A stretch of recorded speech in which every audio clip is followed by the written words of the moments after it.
క్షమించాలి దేశ ప్రధానమంత్రి నరేంద్ర మోడీ గారు కూడా స్వయంగా వచ్చి అమరావతికి శంకుస్థాపన చేశారు. అంటే ముఖ్యమంత్రిగా చంద్రబాబు నాయుడు గారు, ప్రతిపక్ష నేతగా జగన్మోహన్ రెడ్డి గారు, దేశ ప్రధానమంత్రి నరేంద్ర మోడీ గారు కూడా ఒకే రాష్ట్రం ఒకే రాజధాని అమరావతి అని చెప్పారు. 2019లో ఒక్క అవకాశం మన మహామాటికి మనం అందరం పడిపోయి ఈ రోజు మోసపోయాం.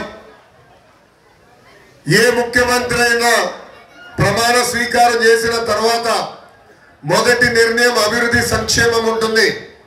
అలాంటిది జగన్మోహన్ రెడ్డి గారు తీసుకున్న మొదటి నిర్ణయం ప్రజావేదిక కూల్చడం.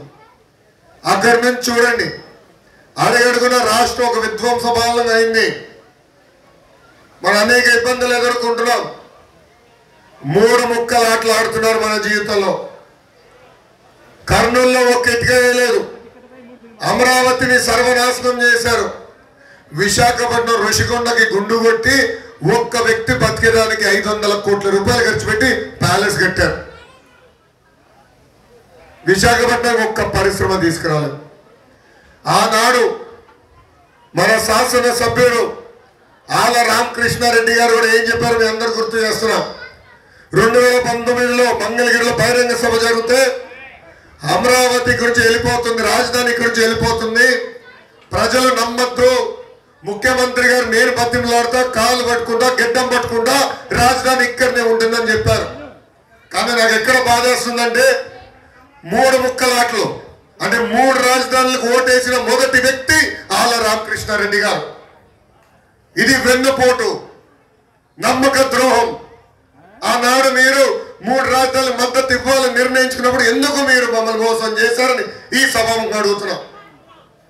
అమ్మా ఈరోజు పొద్దున నీరుకొండకెళ్ళ రచ్చబండ కార్యక్రమానికి అక్కడ గ్రామస్తులు చెప్తున్నారు ఒక్క ఎస్ఆర్ఎం యూనివర్సిటీ వల్ల 2000 మంది ఈరోజు ఉద్యోగాలు వచ్చే పరిస్థితి. ఒక్క యూనివర్సిటీ వల్ల. అలాంటిది ఒక ఎస్ఆర్ఎం అమృతమై దాదాపు 6-7 హాస్పిటల్లు కంపెనీలు ఆనాడు తీసుకొచ్చాం తల్లి. జగన్మోహన్ రెడ్డి గారికి మన పైన ప్రేమ ఉండకపోవచ్చు, కానీ కనీసం ప్రారంభించిన పనులు ముందరికి కొనసాగించుంటే 1 లక్ష మంది ఈరోజు అమరావతిలో పనిచేశారు. ఆనాడు ఏమన్నారైనా 5 సంవత్సరాలైంది అమరావతి పనులు ఇంకా పూర్తవలేదా అని ఎగతాళి చేశారు. ఈ సభాముఖంగా అడుగుతున్న జగన్మోహన్ రెడ్డి గారు, ఆయన సూటిగా నేను ప్రశ్నిస్తున్నా, గత 4 సంవత్సరాలు 11 నెలలు మీరు అమరావతిలో ఒక్క ఇటుకనేసారా? కనీసం రోడ్ల పైన పడిన గుంటలు మీరు పూడ్చారా అని సభాముఖంగా ప్రశ్నిస్తున్నా. ఇది ఎంత అన్యాయం అందరూ ఆలోచించండి. మిమ్మల్ని అందరినీ రిక్వెస్ట్ చేస్తున్నా, దయచేసి ఇది క్షుణ్ణంగా ఆలోచించండి. నేను 2019లో 21 రోజుల ముందల తెలుగుదేశం పార్టీ అభ్యర్థిగా మీ ముందర నుంచిన ఆనాడు మన గ్రామ సమస్యలు నేను తెలుసుకోలేకపోయా.